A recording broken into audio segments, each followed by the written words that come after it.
प्रमुख डॉक्टर बाबासाहेब आंबेडकर यांच्या संविधानाने आज आपला हा सर्व देशाचा कार्यक्रम चाललेला आहे आणि हे संविधान केवळ आपल्या देशात स्वीकारलेलं जगातील बऱ्याच राष्ट्रांनी हे संविधान जे भारताचं संविधान आहे हे भारताचं संविधान अतिशय चांगलं आहे आणि असंच संविधान बऱ्याचशा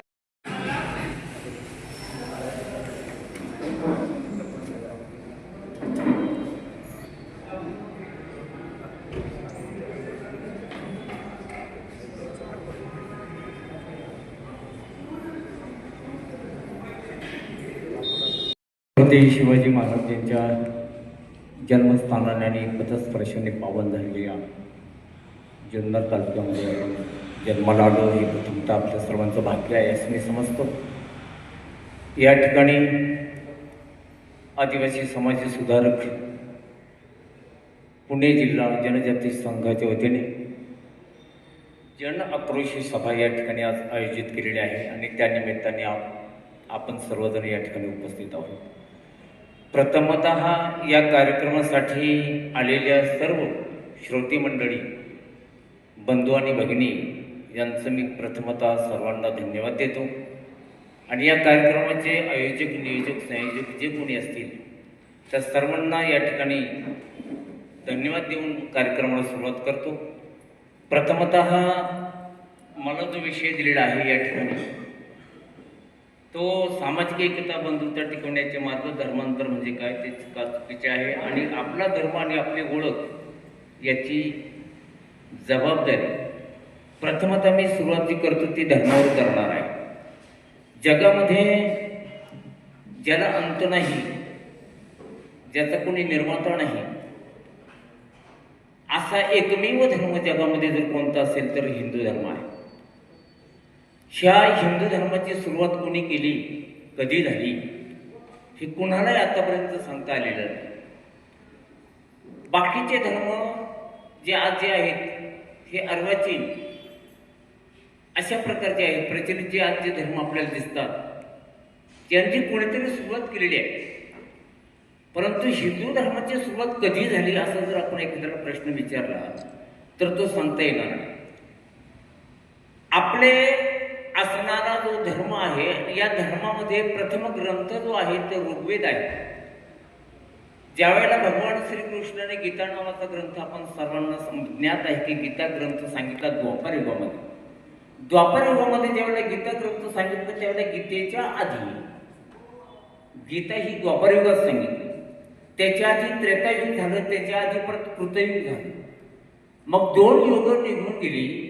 या 2 युगामध्ये एखाद्याला आपल्याला प्रश्न विचारला की तुमच्या भगवान श्रीकृष्णाने सांगितलेली जी गीता आहे ही द्वापार युगातली आहे, तुमचा धर्मग्रंथ गीता आहे, श्रीमद भगवद्गीता आहे, तर मग बाकीच्या 2 युगामध्ये तुमचा धर्मग्रंथ कोणता होता?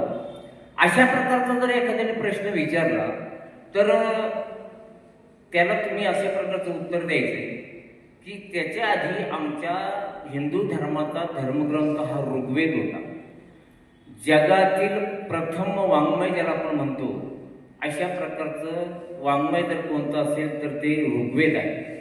आणि ऋग्वेद झाल्यानंतर मग त्याच्यानंतर मग सामवेद आहे, अथर्ववेद आहे, यजुर्वेद आहे, 4 वेद आहे. संस्कृतमध्ये असल्यामुळे आणि विशेषतः या 4ही वेदाचं जे एक वाक्य आहे अति महत्वाचं आहे हिंदूंसाठी. 4ही वेद एकाच अर्थाने शेवट एक मतितार्थ एकच सांगतात. काय सांगतात बाबा? तत्त्वमसी, तत्त्वमसी, तत्त्वम असी, ते तू आहेस. ते म्हणजे काय? ते म्हणजे ब्रह्म.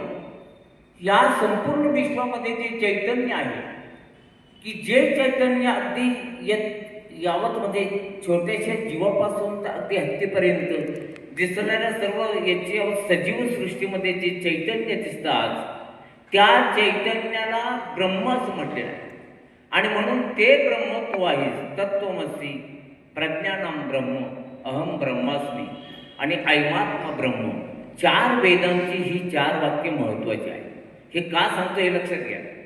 हे मी एवढ्यासाठी तुम्हाला सांगतो की अशा प्रकारचं तू ब्रह्म आहे हे सांगण्याचं धारिष्ट, हे धैर्य, हे फक्त हिंदू धर्माने आपल्याला दिलेले आहे. बाकीच्या धर्मामध्ये तुम्हाला हे पाहायला मिळणार नाही. बाकीच्या धर्मामध्ये कुठेतरी त्यांचा परमात्मा असतो आणि मग तो त्याचा सेवक असतो. परंतु आपला धर्म सांगतो की बाबा रे, संकोचनी कार्य झालाशी लहान, घेई आकोशीन ब्रह्मांडाचे. किंवा गीतेमध्ये सांगितल्याप्रमाणे सर्वस्यच्या अहम हृदिसन्निविष्टो मत स्मृती ज्ञानम पोहणम चे वेदेश सर्वैरहमे वैवेद्यो वेदांत कृद्वेद विदेवचाहम सर्वाच्या हृदयदेशी. मी अमुका हे ऐसी बुद्धी स्मरे अहर्निशी ते वस्तुगामी.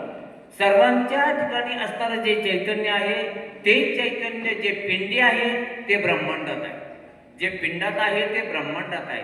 आणि म्हणून जे ब्रह्मांडात शक्ती आहे ती पिंडात आहे, पिंडात आहे ती ब्रह्मांडात आहे.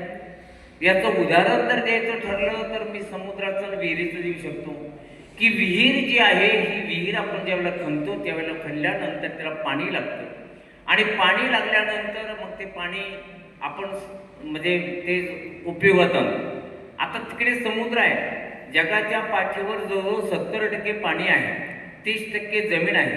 आणि मग जे जमीन थोडी आहे 30% त्याच्यामध्ये कुठेही खणलं की आतमध्ये समुद्र लागतो.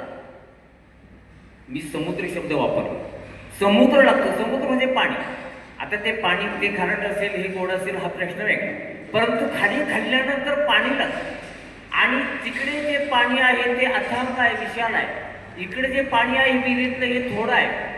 पण ते जरी मोठं असलं पाणी, भयंकर म्हणजे मोठं असलं, अनंत असलं, आणि हे जरी थोडं असलं तरी पाणी या दृष्टीने दोन्ही सारखेच आहे.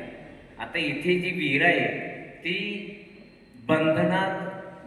बंधनात सापडलेली आहे आणि ते पाणी आहे बंधनापासून मुक्त आहे.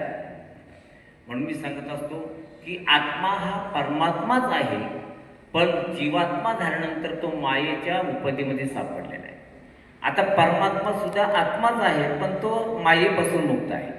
अशा प्रकारचं धारिष्ट सांगण्याचं की बाबा रे, जगामध्ये ते ब्रह्म जे आहे ते तू आहेस हे सांगण्याचं धारिष्ट फक्त हिंदू धर्माने जगाला दिले. ही हिंदू धर्माची महती आहे. जीवाला अमरत्व देणारा जगामध्ये एकमेव धर्म जर कोणता असेल तर तो हिंदू धर्म आहे. आणि म्हणून हिंदू धर्मामध्ये बरं का, न जायते मृते वा कदाचित नायम भूत्वा भवितावान भूया आजीव नित्य शाश्वत होयम पुराणो न हन्यते हन्यमाने शरीरे. या जगामध्ये शरीर येतात आणि जातात. अशी शरीर आपल्याला अनेक वेळा मिळाली, अनेक वेळा आपण संसार केला गेला, शरीर गेली, पण शरीरामध्ये जे चैतन्य आहे, जो आत्मा आहे, तो मात्र अमर आहे. आणि हे सांगण्याचं धारिष्ट फक्त हिंदू धर्माने केलं. म्हणून हिंदू धर्माची माहिती आपल्याला प्रथमतः सांगितली. ज्या धर्माला आधी नाही आणि अंत नाही, प्रारंभ नाही आणि शेवट नाही. ज्याचा प्रारंभ होतो त्याचा कधीतरी शेवट होतो. आणि म्हणून मी अनेक वेळा सांगतो स्वाभिमानाने की हिंदू धर्माचा जर विचार केला आणि बाकीच्या धर्माचा जर विचार केला तर हिंदू धर्माच्या विचाराच्या बाकीच्या धर्माचा विचार करताना हिंदू धर्मापुढे बाकीचे धर्म हे रांगणारी एक छोटीशी मुलं आहेत. हे नंतर निर्माण झालेले आहे. परंतु जो प्राचीन जो धर्म आहे तो हिंदू धर्म आहे. आणि ह्या हिंदू धर्मामध्ये प्रथमतः आपण सर्वांचा आपल्या वागण्यात आपण भाग्यवान आहोत की हिंदू धर्मासारख्या धर्मामध्ये आपण जन्माला आलो. आता गंमत अशी की आपला धर्म ओळखण्यासाठी आपल्याला काय करायचं. आपला धर्म म्हणजे काय, धर्म जर विचारला तर धर्म म्हणजे असा ड्रेस घालणे, वारकरी किंवा एखाद्या संन्यासी असेल तर भगवा ड्रेस घालणे, गळ्यामध्ये माळा घालणे, तुळशीच्या किंवा रुद्राक्षाच्या किंवा भस्म लावणे, गोपीचंद लावणे म्हणजे धर्म. याला धार्मिक माणूस आपण म्हणतो. किंवा धर्म म्हणजे एखादं मंदिर किंवा एखादा असं मग त्या ठिकाणी लोक जातात, मग त्या ठिकाणी पाया पडतात, दर्शन घेतात, बाहेर येतात, मग त्याला पण धार्मिक असं म्हटलं जातं. तर ही धार्मिकची बाह्यांग असतील, परंतु धर्म म्हणजे काय बरं का. द्वापर युगामध्ये भगवान श्रीकृष्णाने सांगत असताना सर्व धर्मानं परित्यज्य मामेकं शरणं व्रज अहं त्वा सर्व पापेभ्यो मोक्षयिष्यामि मा शुच्या सांगितलं. आता द्वापर युगामध्ये ज्यावेळेला हा श्लोक सांगितलं त्यांनी, त्यावेळेला सांगत असताना त्यावेळेला की प्रचलित ही आता दिसणारे धर्म त्यावेळेला नव्हते. द्वापर युगामध्ये तुमचं बाकीचे धर्माचे मी नावं घेत नाही, परंतु हे दिसणारे आधी धर्म आहेत ते धर्म त्या ठिकाणी नव्हते. मग त्या ठिकाणी कोणता धर्म होता? त्या ठिकाणी हिंदू धर्म होता. हिंदू धर्माची महती अगोदर सांगायची ठरली तर आपण रामायणाचा काळ जर पाहिला तर सुग्रीवाला भगवान आणि प्रभू रामचंद्रांनी ज्यावेळेला आणि सीतेमाईचा शोध करत असताना सुग्रीवाला सांगितलं, अंगदला सांगितलं, हनुमानजीला सांगितलं, त्यावेळेला त्यांनी जर शोध घेण्याचा प्रयत्न केला त्यावेळेला असणाऱ्या सर्व म्हणजे जगामध्ये त्या सीतामातेचा शोध घेत असताना मेरू पर्वतापर्यंत हनुमानजी गेलेली होती असा उल्लेख आहे वाल्मिक रामायण. आणि मेरू पर्वत म्हणजे त्या ठिकाणी पेरू